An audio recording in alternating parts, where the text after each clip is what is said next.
It's aviation's final frontier. Cowboy pilots who deliver small used aircraft. Oh, man, that is weird. Across distances they were never meant to fly. This is the most extreme type of flying you can do. Freaking thunderstorm! Every flight is a gamble.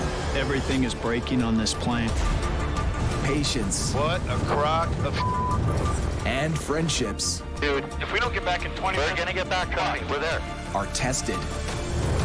But as long as there's money and fuel to burn, who do I have to thank for this lovely little vacation I get to go on here? They'll live to fly another day. Piece of machinery called Cheyenne 2.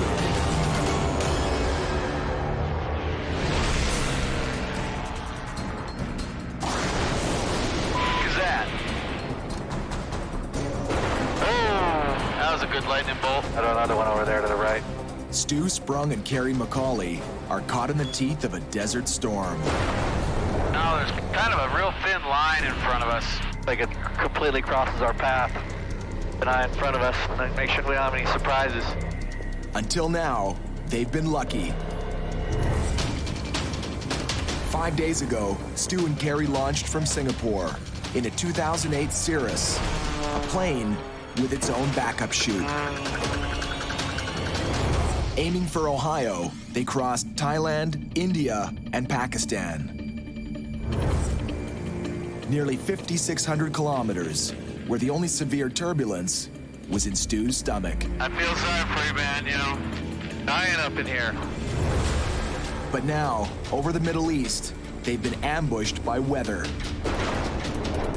Isn't this supposed to be the dry part of the world? This is the first time we decided to do a 100% night leg, one of the longer ones of the trip. And here we are flying through a embedded thunderstorm.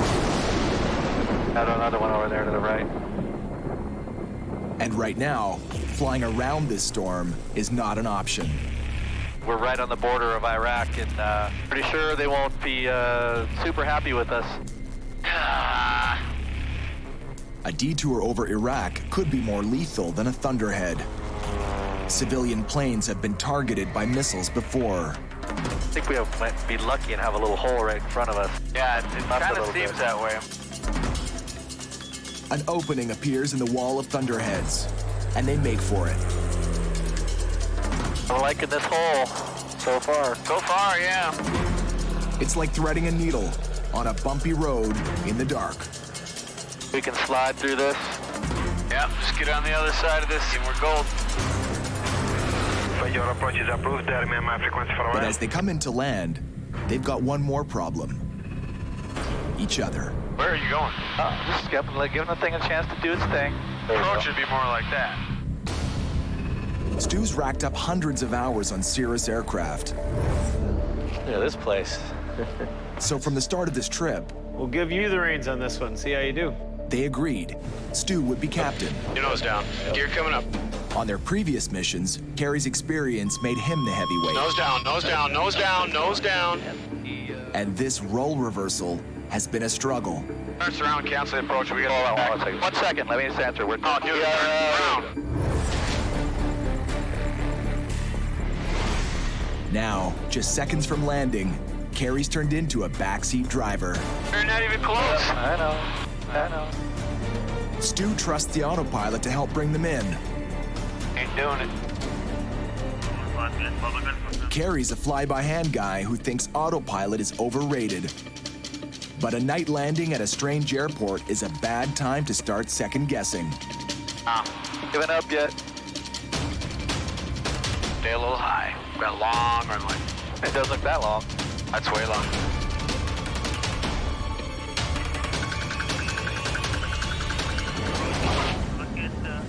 Stu hit down a little hard, but Kerry holds off on the color commentary. Park it next to this guy. Got it. For as long as he can.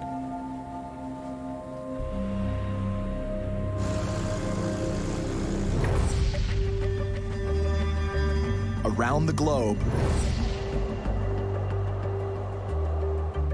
Stu and Kerry's boss, Cory Bengtzen, has flown north to save a mission.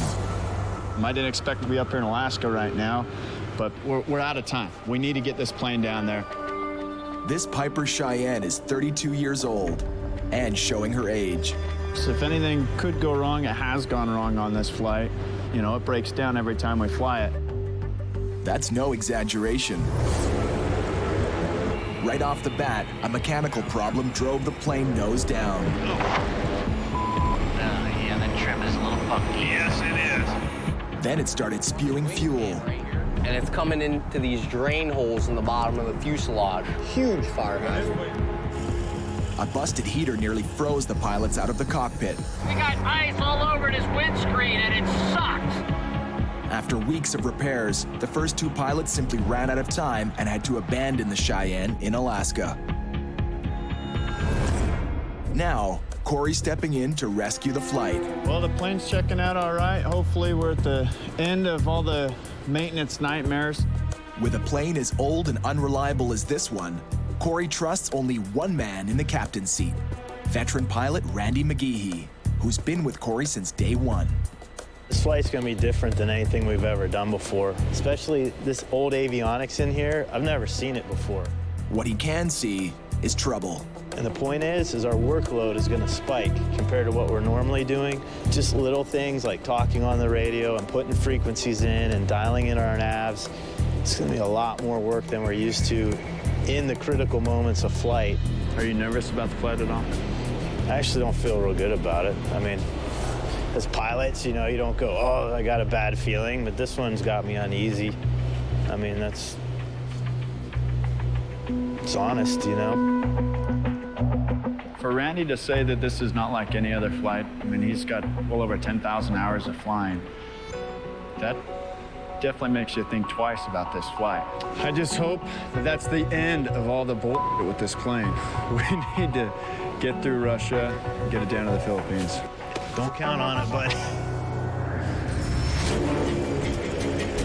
Props are on feather, autopilot is off. All right, man, I'm pumped.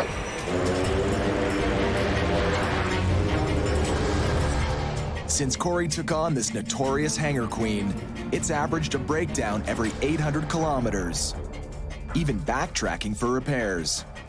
Now, they're asking it to fly close to 9,000 kilometers in just 5 days.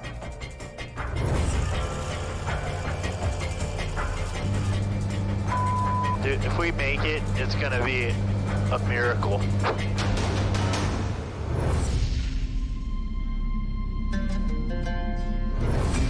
Number 158, Papa Golf cleared for takeoff 3. After a few hours of shut-eye, Stu and Kerry are rolling out. Nothing like a good early noon start to your day. Yeah.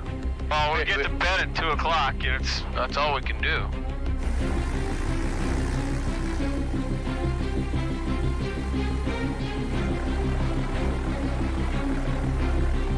What a cool departure, holy moly.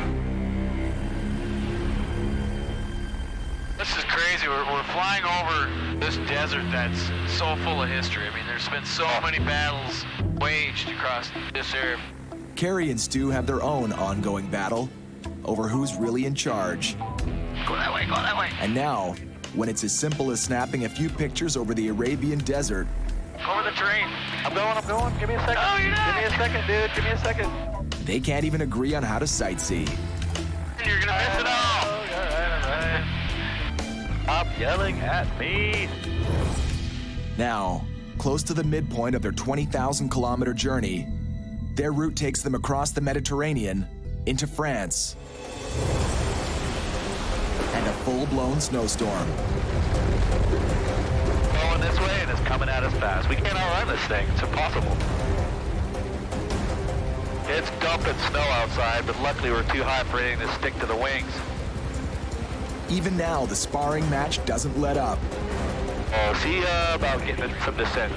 ASAP, por favor. Hang on, Nancy. I'll get your panties in a wad. But the sparks inside the cockpit are no match for what's outside. Oh, man, are we getting pushed? Holy. The winds are now gale force. Almost powered almost all the way down. 54 knot tailwind. But the storm has one more very big surprise. Oh, look at that. Feel that? Are you kidding me right now? Holy In a minute, went from nothing to, oh my God, hundreds of lightning strikes. I've never seen that before. Each of these dots tracks a lightning strike in their path. A minute ago, there was nothing there, and it just painted about 100 strikes. Right on our path, we would try to contact them, let them know we're turning, but I'm not waiting for permission on this one. We're just going. Landing at night at a strange airport in a severe storm. It's about as bad as it gets. But it's about to get worse. Gotta go left. Gotta go left. Yeah, this is some serious wind. 50-mile-an-hour wind blow you all over the place. Stu guides the lightweight Cirrus with the help of the autopilot. Double the wings, you're gonna get blown left again. But in these winds, the autopilot can't keep up. If it goes left again, once it catches that left wind, I'm hand flying it. all right. Stu flies by hand to stay on course. But Kerry has 20 years of hand flying, and for him, nothing's happening fast enough. Easy. You're going down 1,000 feet a minute. Level the wings, level up. Kerry yards on the stick. Just pull us up. We're 1,000 feet over the water. You're going down 1,000 feet a minute. We're good. Sorry, man. And one another. You were not recovering. It's all right, the airplane has it, all right? Don't let the airplane do the work for you. The airplane did not have it. We were going down 1,000 feet a minute. Kerry doesn't trust the autopilot to bring them down safely in this weather. I got it now. I'm just trying to get the thing over, all right? Don't have to turn that fast. Settle down. Stu's an old hand at flying the Cirrus, and on this run, he's the captain. Oh, you're getting blown. Oh, man, it's windy up here. Holy Hey, chop your power. You're gonna Dude, just please.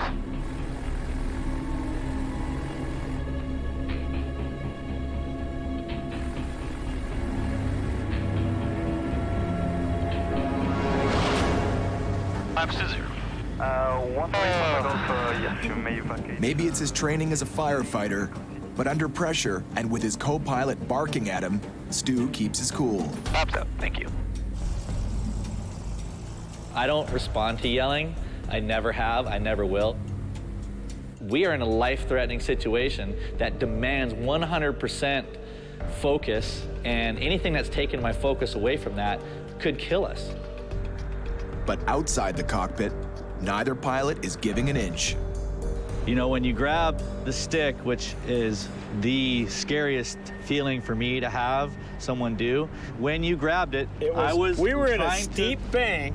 We weren't in a steep bank. We were in a very steep bank. You were trying too hard to re-intercept that, and we were all of a sudden going way down real fast. It wasn't bad yet, but I wasn't going to let it get any worse. But I was holding it. I wasn't in a freaking snow and dive, but grabbing you weren't correcting it fast enough for me. I wasn't going to let it go. But that's the thing. I wasn't doing it fast enough for you, but I was on it. I didn't think so.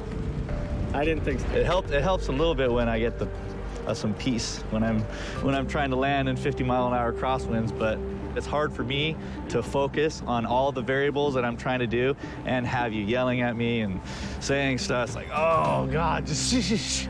Well, I can't. I know. I don't want to die either. So I'm trying to help. I've got a wife and kids to come home to. Bottom line is, if I see something dangerous about to happen, I'm going to prevent it from happening one way or the other. If that means I got to grab the controls and piss somebody off, well, then that's what I'm going to do. But hopefully you have a little bit of faith that I can fly this aircraft and I can land it. I don't trust anybody. That's the problem. Yeah. The bigger problem is that together, they will soon face one of the most dangerous crossings in the world.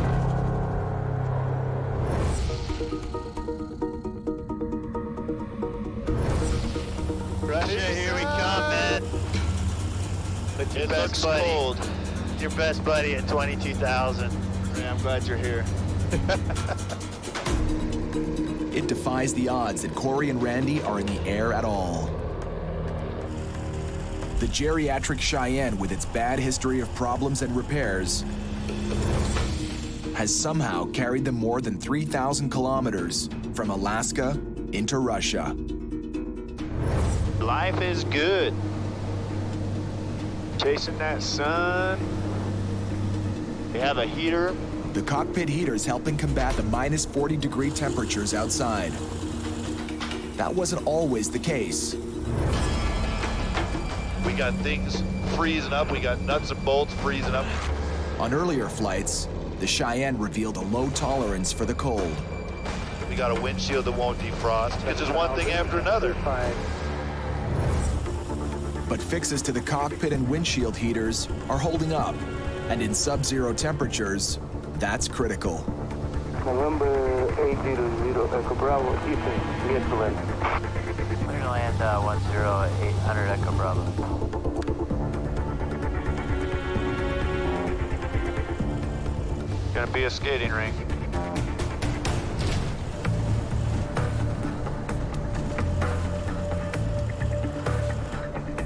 Dude, I'm glad we made it, man. That was a long day. Made some good ground, though.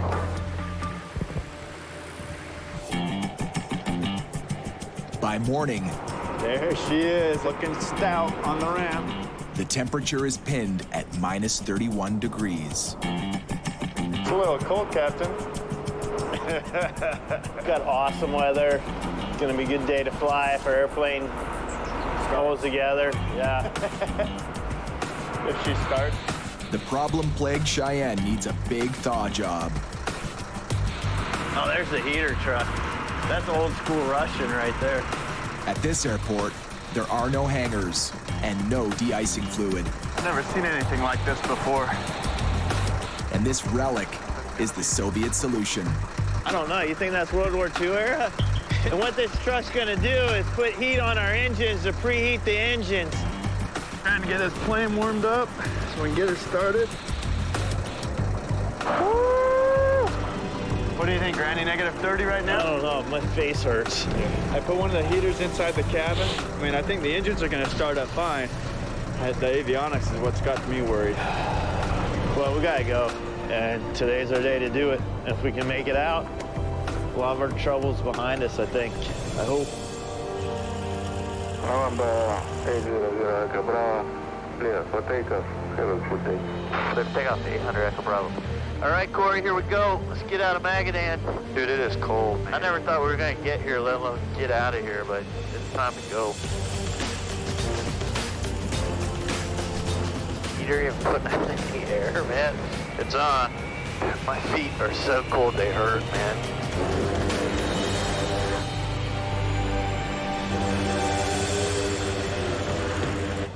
I think that heater's working. I just recycled it. Prayed to God it works. But in this moody Cheyenne, tempting fate is a bad idea. That heater's not working, man. Holy. My toes are frozen. Oh, are you okay? The heater's not working. They're at 24,000 feet. The outside temperature is minus 45 degrees. Flight time, 4 hours. How come every time I'm in an airplane with you, I find myself in a situation I've never been in before? It's usually a bad situation. Holy crap, did you feel that? Together, they've pulled through storms. We're down to 2 minutes. Come on, baby. And engine scares. That's a bad feeling, man. They've battled the dark, All you can see is black. exhaustion, and a cockpit explosion What was that? that could have ended in disaster. Why did the heater have to break here? Hypothermia is a brand new menace, and just as lethal. My toes hurt. I mean, I'm a little concerned. We gotta keep moving them, you know?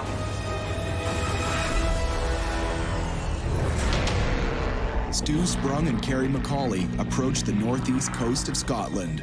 I set control, November 158 Papa Golf, level 8,000.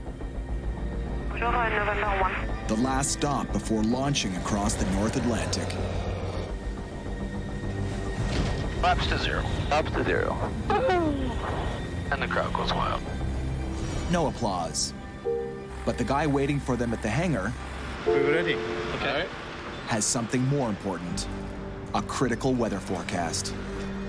And this afternoon, from about 3 o'clock onwards, it's all lifting till basically a clear sky. Excellent. For the North Atlantic in the winter, It's a beautiful day. Well, if they all went with a forecast like that, they're all going to live. But they don't. On their journey from Singapore to Ohio, Kerry and Stu have covered nearly 13,500 kilometers in 10 days. But the next leg is the most dangerous. Close to 3,700 kilometers of open ocean, with a couple of risky landings in between. I got it. And winter is at the door. So have you noticed how empty the hangar is? Yeah. I'm looking at that right now. I'm noticing that we're the only private aircraft in this hangar right now. Yeah, that kind of tells you something, that all the ferry flights that take the northern route have come and gone for the season. Yeah. Except for us. The crossing will be a tall order for the small Cirrus and its one propeller. And for pilot Kerry McCauley, it's not just late in the year, it's late in his career. You know, I've done a lot of ocean crossings, and I'm not really 100% sure how I feel about them anymore. You know, I don't really get scared or nervous, but there's always something in the back of the mind that's telling me this is maybe a little dumb.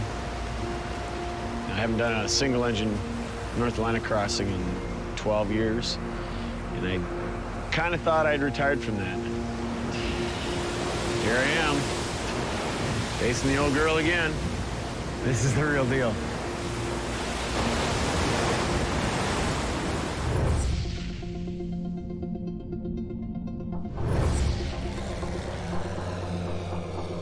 I can see my breath. That's awesome.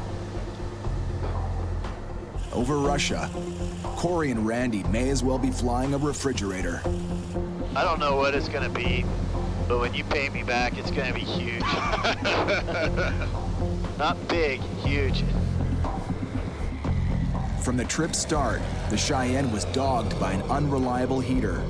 Now, it's officially gone AWOL. Grandpa, why do you only have 2 toes? Well, son, there was one day Randy forced me to go on this flight with him. Cory, how much will you give me if I stick my tongue to that metal?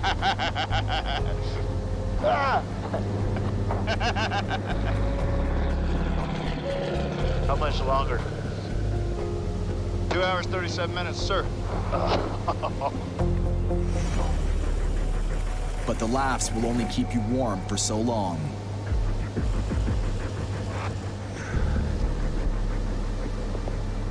Holy, it's negative 50 now. Might even be colder because the gauge is pegged. And our bags are up front, or else we could at least get some sweatshirts and stuff and put down on our feet. I put my hat down there. Any other time, I would have canceled our flight, you know? It's too cold. I mean, it's just too tough, man. My feet are numb and hurt. Cory and Randy are in a danger zone, right in their own cockpit. They're losing body heat fast.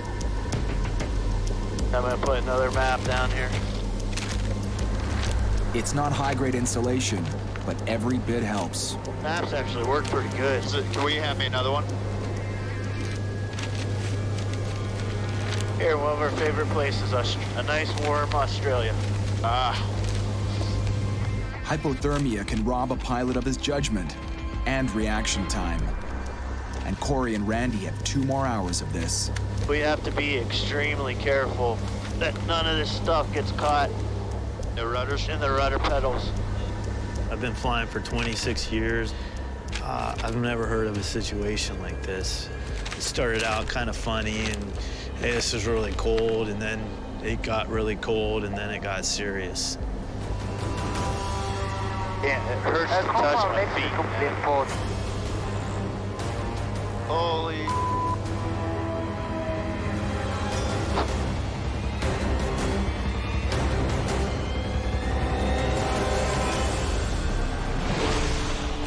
In Scotland, Kerry and Stu are impatient to pull the trigger on their epic transatlantic crossing.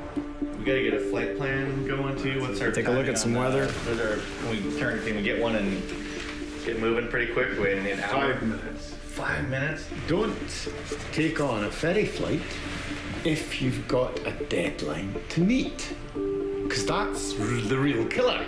Chief Ground Handler Andrew Bruce has watched ferry flyers roll in and out for more than 2 decades. So what, how many guys are going in the water a year here? 3 a year die. So what do they do wrong? What do they do wrong? They just get involved in weather that really isn't compatible with that aircraft, and occasionally they run out of fuel. Because the winds on the Atlantic have got a habit of not being what they are when they're forecasted. Yeah.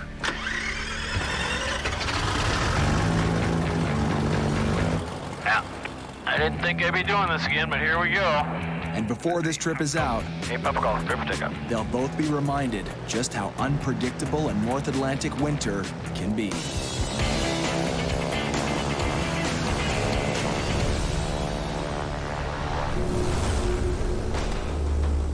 Nearly 8,000 kilometers away, Cory, Bengtzen, and Randy McGehee are in a Russian deep freeze.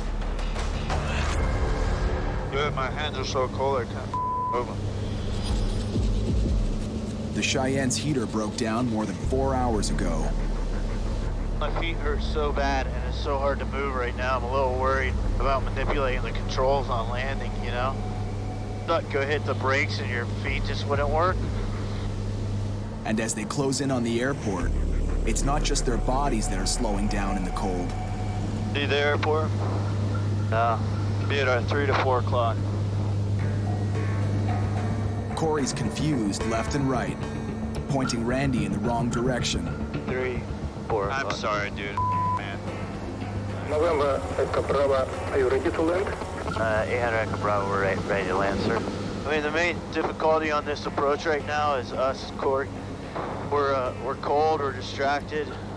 Our hands, our feet aren't moving that well.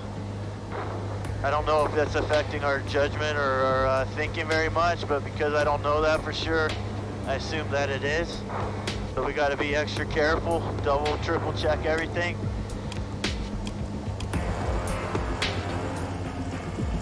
Descend to height 1200 meters. We're cleared for 16, descent to 16 meters. I'm sorry, 1600 meters. But even with the correction, Randy's called out the wrong altitude. The kind of screw-up that can drop you into the same space as another plane. November 800 Echo Bravo negative. Descend to height 1200 meters. Air traffic control catches Randy's mistake. 1200 meters, thank you, 800 Echo Bravo. Altitude corrected. But then, November Echo Bravo, clear to land, runway 25 left. Okay, clear land on 25 right for 800 Echo Bravo. We're going to the right? another major error.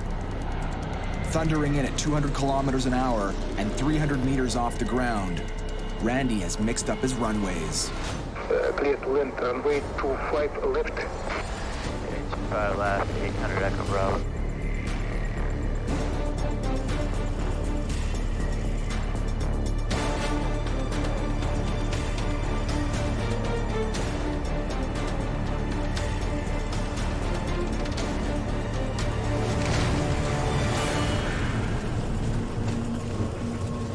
Well done.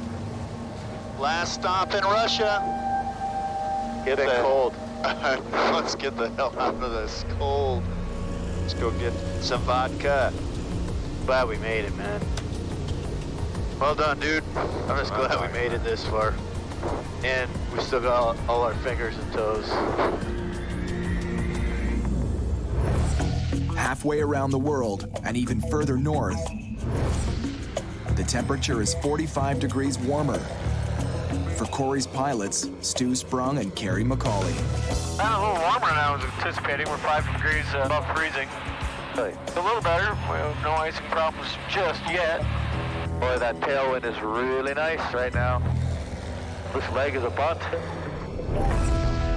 They put 16,000 kilometers behind them and are now over Greenland.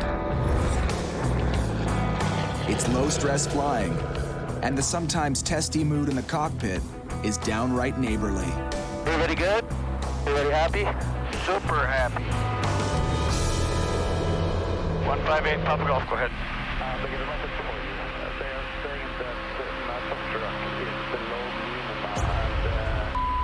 Throttle back.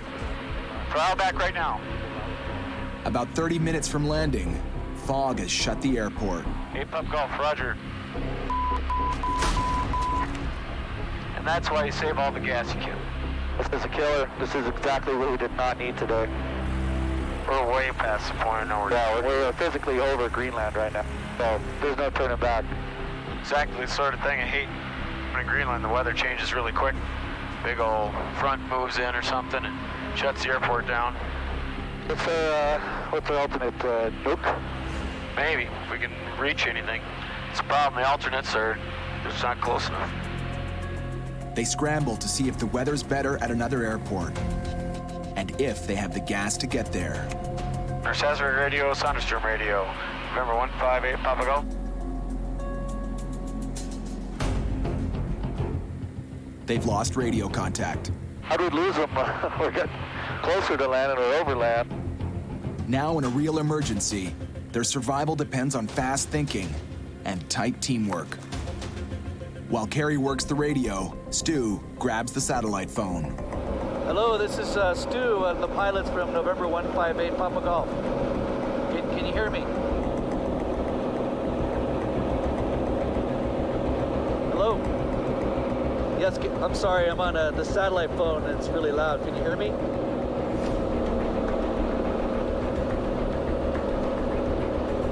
The ex-firefighter and the pro skydiver are used to escaping tense situations, but here, their hands are tied. All they can do is hover until the weather or the radio reception improve. That's so frustrating, that damn thing. I want to throw it out the window so bad. We won't be able to hold our altitude here pretty soon. They're burning through fuel, and if airport fog doesn't soon lift, there's just one option open, and it's strictly Hollywood. Can always put it down on the glacier. It's probably not a real smooth landing, but survivable. At least we won't be in the water. Yeah. November 158 Papa Golf, you're coming in broke again. Call you back in a few minutes. I'm not digging getting this windshield a little iced up, though. Nope. NARSARSUAQ, November 158 Papa Golf. Any update on their conditions? The radio has sputtered back to life, bringing good news. The fog is clearing, for now. Hey, Papa Golf, roger. We are 5-1 DME out, heading back to NARSARSUAQ. It got better, but it could get worse. At this point, we've got to land at NARSARSUAQ now. But you can't rush this landing. High mountains and a steep descent make it one of the most dangerous in the world. Get ready to... You're going way too fast. Slow her down, slow her down. Stu knows this plane, but Kerry's flown this approach many times. In a half mile, you're supposed to be going 900 feet a minute at 90. And his old impulse to take control in risky, fast-moving situations kicks back in. Yep, okay, chop it. Chop it, approach flaps. Down we go. Quick. Down we go, down we go. Okay, not quite that fast. 900 feet a minute. You're doing 15. All powered out. Stu hasn't lost his instinct to filter the noise. Don't go any lower. Don't go any lower. I'm good. It's on this side. It's not in that hill. It's over here. Oh, got a sight. Runway inside, Ferry, Papa Golf.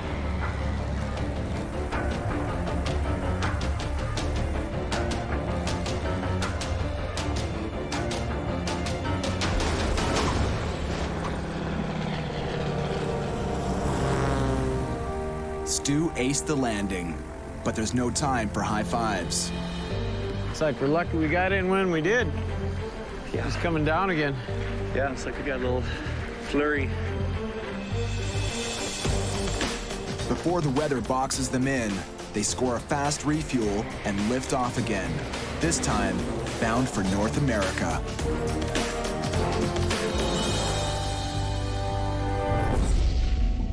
Two oceans and a continent away. Oh my God, what a change in the elements.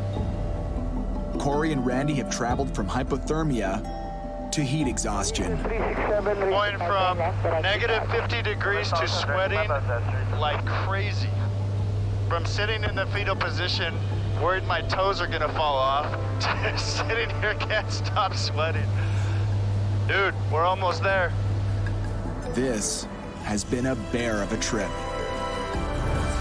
From Florida, across North America, over the top of the world, through Russia, Asia, and now closing in on their final destination, the Philippines.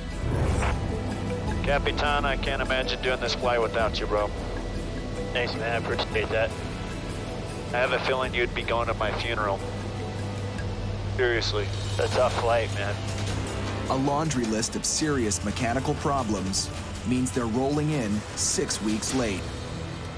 But we're almost there, 5 minutes. But the old troublesome Cheyenne isn't done with them yet.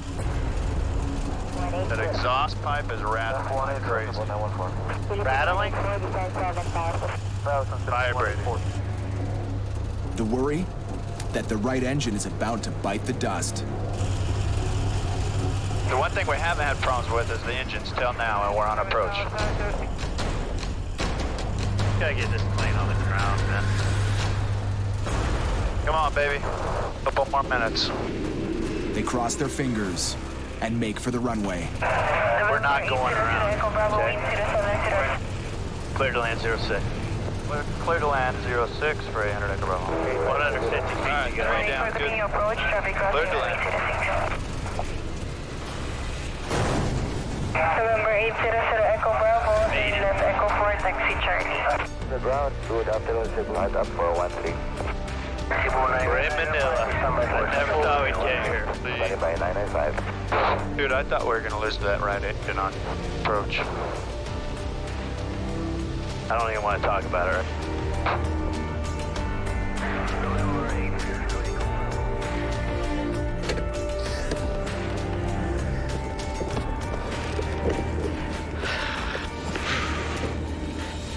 Robert? Yeah. Cory Bengtzen. Very nice to meet you. Randy McGehee. Yeah.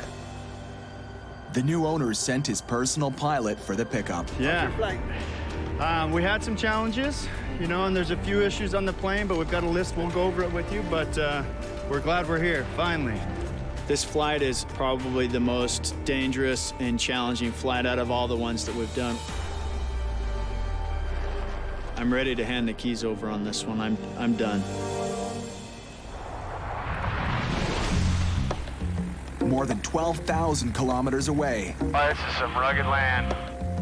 Cory's pilots, Stu and Kerry, have hit a milestone of their own. The ocean is now behind them. That's the same with Canada. I mean, it's monstrous. Unbelievably huge. They've jumped the last Atlantic leg and are now facing the Canadian wilderness and a fierce headwind. What do you want to do, under or over? I say under. Southwest of Goose Bay, Labrador, they drop low. Really low. This goes against almost everything that most pilots have been trained to do. We screw up here, run the tree so fast, you don't even have time to say, oh, but the thing is, most pilots don't know how to do it.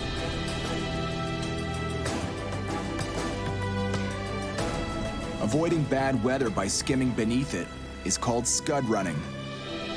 Ah, that's pretty. After beating back the North Atlantic, it's the next best thing to a victory lap.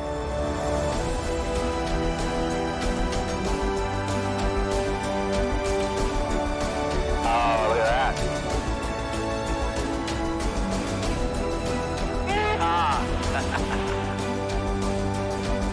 God, I love this. I love scud running.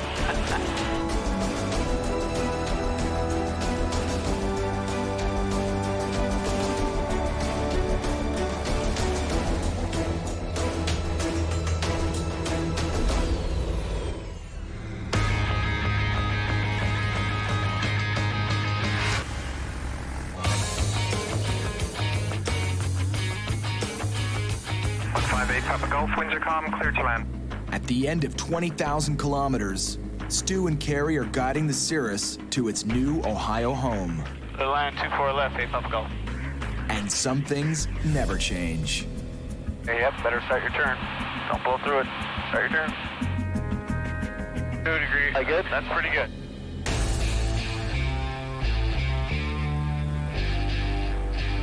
Kerry had trouble giving up the captain's seat to the less experienced Stu. What's up? Thank you. But he can't argue with success. So you are no longer a Atlantic Ferry pilot virgin. That is true, dude. Thanks to you. You have crossed the big blue. In 2 weeks, they flew 20,000 kilometers. That's halfway around the world, through some of the most dangerous territory anywhere. That's no small thing. That's just not getting up, going into the office, coming home at 5, having dinner and watching TV. This is the complete opposite of that. You did a good job, bud. Captain Sprung. I needed you there, dude. This was the largest, most epic thing I've been able to do, and I'm so happy that you were there because it made it so much easier. You are now one of a tiny fraction of humanity who's ever captained a single-engine piston over the North Atlantic, especially in the wintertime. Now that it's done, pretty proud of both Stu and I. Man, I just flew a single-engine piston halfway around the world. You got to be proud of that, you know. I just smile thinking about it. It's just pretty cool. I'll take care of the plane. You can boogie. You know, you got to catch that flight.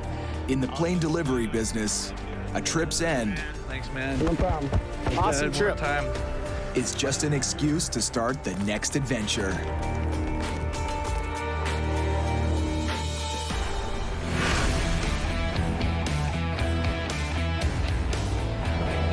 And now, in Dubai, that's exactly what boss Cory Bengtzen is doing. It's showtime. Cory, AMMAN, sorry. How are you? Very nice to finally meet you. Me too. He's chasing the money in the Middle East. Hello, how are you? Cory Bengtzen. Opening a second office. Do we have any meetings scheduled for today? Yeah, we have like 2 meetings today after the press conference. I'm glad to be here. This is one of the biggest milestones that our company has ever had. Opening the second headquarters down here in Dubai, really expanding into the Middle East and into the African markets. This is big. Here, buying, selling, and delivering planes is a multi-billion-dollar industry and growing. Cory's own bottom line in his first year of business was in the hundreds of thousands. And it's been one wild ride.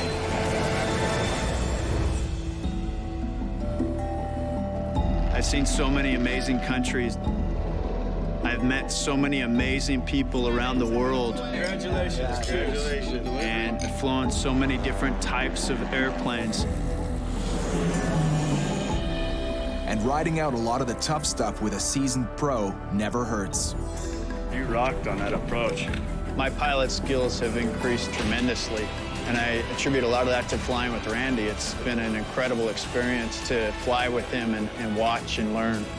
Together, Cory, Randy, and the top-notch team of Ferry pilots have touched down in 39 countries and logged more than 123,000 kilometers, over 3 times the circumference of the planet.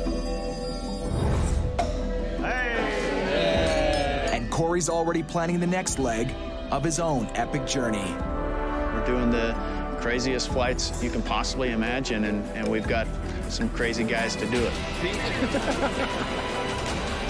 Okay, kind of pathetic, but it's all we got.